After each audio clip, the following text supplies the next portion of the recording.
All right, welcome everyone. We're diving deep today into a book that, well, it really makes you think twice about how much control we actually have. It's Fooled by Randomness by Nassim Taleb. You got it.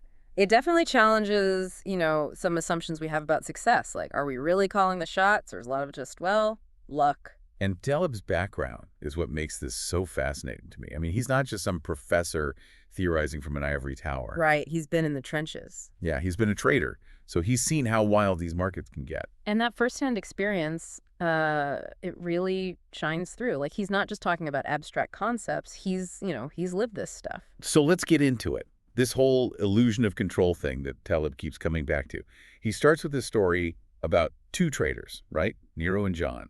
One's doing fantastic, the other not so much. Yeah, Nero's feeling like he's got it all figured out, and John's probably wondering, what am I doing wrong? But maybe, just maybe, a lot of it is just, chance. Like, we love to think that success is all about talent and hard work. But Taleb throws this idea of alternative histories at us. It's like, what if we could rewind and replay someone's life with tiny changes each time? Would they still end up where they are? Exactly. And he uses these Monte Carlo simulations, which are like computer programs that run these what if scenarios a ton of times. And what they show is a lot of what we see as skill could just be, well, random luck. So someone like John could be making all the right moves, but they just happen to hit a streak of bad luck. While Nero, on the other hand, maybe he's just riding a wave of good fortune. Kind of unsettling, right? Oh, definitely. I mean, our brains, they naturally want to find patterns, explanations. We want to believe we're the ones in the driver's seat. But sometimes it really might just be about being in the right place at the right time. Or the wrong place, I guess. He gives this great example of, I think it was a dentist who was constantly checking his investments, like his mood was swinging wild, up and down, even though his actual holdings hadn't changed much at all. He's letting the randomness of the market totally control him. And we've probably all been there in some way. Like, we overreact to these little blips and lose sight of the big picture. Totally. And it makes me think about, survivorship bias. Like, we see all these successful actors, writers, whatever. But what about the tons who never made it? We only see the winners. So we tend to think success is more common than it is, like looking at lottery winners and thinking, hey, I could do that. But we forget how many people bought tickets and, well, didn't win. And that's connected to this whole problem of induction, isn't it? Just because something worked before doesn't mean it's guaranteed to work again, Right. especially in fields where, like, randomness is a huge factor. It's like this guy, Carlos. Taleb talks about him, this trader who's killing it in emerging markets. He's on top of the world, then boom, it all falls apart. Like, he got complacent, almost. Forgot that one random event could wipe him out. And that's Taleb's point, right? We can't just assume the future will be a repeat of the past, because randomness can always, throw us a curveball. Okay, so let's shift gears a bit to this idea of skewness and asymmetry. Taleb explains how rare events, like a market crash, can just wipe out years of gains. Like, you're climbing a mountain slowly and steadily, and then boom, a rock slide sends you all the way back down. These crazy extreme events, they have a way bigger impact than we think. And he even goes after these traditional finance terms like Wow. bull and bear markets. Says they can be misleading because they don't account for these sudden catastrophic things that can happen. He calls it the peso problem. Like, investors keep making the same mistake, underestimating those rare but massive events. Like betting that lightning won't strike, but forgetting that sometimes it does.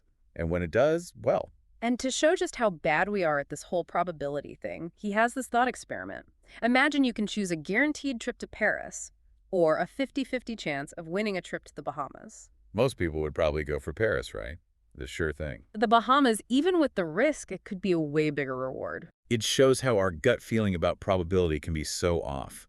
We love certainty, even if it means settling for less. Right. And Taleb actually talks about when he was diagnosed with cancer, even knowing all about probability, he still struggled to process his own chances objectively. Because when it's personal, man, it's different. It is. It shows how our emotions, they just jump in even when we think we know better. And the media doesn't help, right? They're always making a big deal out of every little market wiggle. Like, every blip is some mastermind's move. But a lot of it could just be, noise. Random stuff happening. So with all this randomness around us, how do we even navigate this? Taleb says we got to be way more skeptical of experts, especially in areas where, luck plays such a big role. He's like, don't just blindly trust credentials or track records, because even the big names can get fooled by randomness. He even brings up the O.J. Simpson trial, how probability was, like, totally misused there. Oh, yeah. That whole thing was a media circus, and people were throwing around probability like it was, simple math. But it's way more nuanced than that. Shows how easy it is to manipulate our understanding of probability and how important it is to really grasp those nuances. And speaking of experts, Taleb even criticizes some Nobel Prize-winning economists, says some of their theories just don't line up with how random markets can be. It's a bold move, but it drives home his point. Hmm. Don't just blindly believe authority. Think for yourself. Exactly. We gotta be aware of our own biases and have ways to deal with uncertainty. Taleb even talks about his own little gambler's ticks, things he does to try and stay objective. Like that one about turning off the TV volume when the financial news is on? Genius. Right, it's about filtering out the noise and finding the real signal. And on a bigger level, it's about what Taleb keeps saying. Be open-minded. Be ready to change your view when new info comes along. Because in a world where randomness is king, the only thing we can be sure of is dot change. Being adaptable, that's how you survive, whether it's markets or life in general. You got it. And being able to adapt and learn from your mistakes, super important. Taleb actually brings up the story about John, this high-yield bond trader. He thinks he's got it all figured out, the secret to making money. But really, his success is just, like, tied to this lucky streak in the market. He doesn't even think about, like, a black swan event, those totally unexpected things that can just blow everything up. Classic case of mixing up correlation and causation, right? Like that old saying about ice cream sales and shark attacks. Just because they happen around the same time doesn't mean one causes the other. Right. Could be something else going on entirely. Like with John, the market's just, doing its thing, and he happens to benefit. Yeah. It makes you think, how often do we do that? Like, oh, I did this, so that's why I'm successful. But maybe it was just luck or something we didn't even consider. Taleb wants us to think about those alternative histories. Like, what if things had gone a little differently? Would the choices we made still lead to the same result? Exactly. It's a good exercise. So if not, maybe it's time to rethink things. Like Taleb says, don't be a John. Don't be fooled by short-term success or thinking you're an expert, especially with stuff like finance where randomness is, constantly lurking. And speaking of experts, he really goes after some big names, like even some Nobel Prize-winning economists. He's not afraid to question their theories, say they don't account for these random events. Pretty bold, but it shows you shouldn't just blindly trust authority figures, even if they have all these fancy credentials. Got to think for yourself. Think about those fund managers with amazing track records. How much of that is skill, and how much is just being in the right place at the right time? It's tough to say. Yeah, and the media loves to make it seem like every little market move is orchestrated by someone. Like it's all part of some grand plan. But Taleb's like, hold on. A lot of it is just noise, random stuff happening. So how do we handle all this uncertainty? Taleb has some practical tips. He even talks about his own little rituals, like gambler's ticks, to try and stay objective. I love that one about muting the TV when the financial news is on. Right. It's like tuning out the noise to find, that clear signal. It's about focusing on what we can control, our actions, how we react, and accepting what we can't control.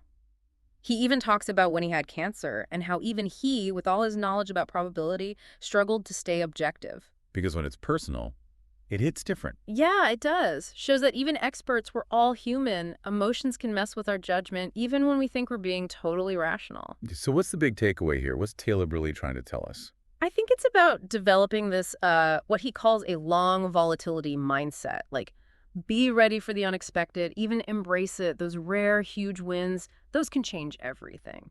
And don't let the fear of losing sometimes hold you back. This deep dive into Fooled by Randomness has been really eye-opening. It's made me question a lot of what I thought I knew about, like success, failure, all that. It's powerful stuff. Taleb really makes you confront this idea of randomness and how it's everywhere. He wants us to challenge what we think we know, be open to new ideas, be adaptable, and maybe, just maybe, the best things come from those unexpected moments, those black swan events. Yeah, it's like he's saying, don't be afraid to be wrong. Be open to new ideas and remember that sometimes those unpredictable things, the black swans, can lead to something amazing. It's a whole different way of looking at things. Instead of trying to control everything, maybe it's better to be like more adaptable, more resilient. And just accept that we can't predict everything no matter how much data or expertise we have. Exactly. There's always going to be some element of chance, some randomness, and that's not a bad thing. In fact, Taleb argues that embracing that uncertainty can be kind of freeing. Like it takes the pressure off, right? We don't have to be right all the time. Exactly. And we can approach things with a little more curiosity, like what if we see our decisions as experiments and then learn from the results, even if they're not what we expected. So it's not just about the destination, it's about enjoying the journey, even when it gets messy. He talks about finding joy in that process of discovery. And that brings us to one of Taleb's most, I don't know, thought-provoking ideas.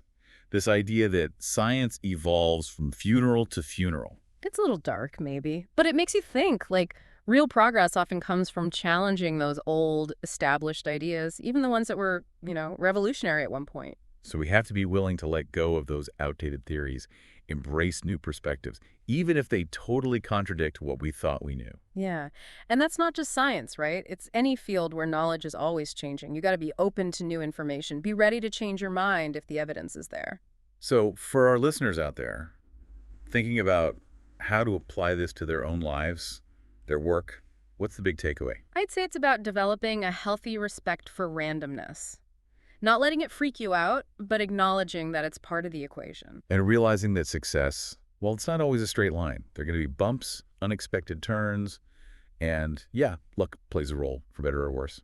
It's about focusing on what you can control. Your actions, your reactions, and letting go of the rest. Like being comfortable with the unknown and ready to adapt no matter what. And maybe even finding a way to enjoy the ride. So as we wrap up this deep dive into Fooled by Randomness, I want to leave you with that final thought from Taleb. Science evolves from funeral to funeral. Think about what that means in your own field, your own beliefs, how you see the world. Are you holding on to ideas that are past their expiration date? Are you open to new perspectives? Because embracing that skeptical, open-minded approach like Taleb encourages, that's what can lead to some really incredible growth, both personally and professionally. Thanks for joining us, everyone.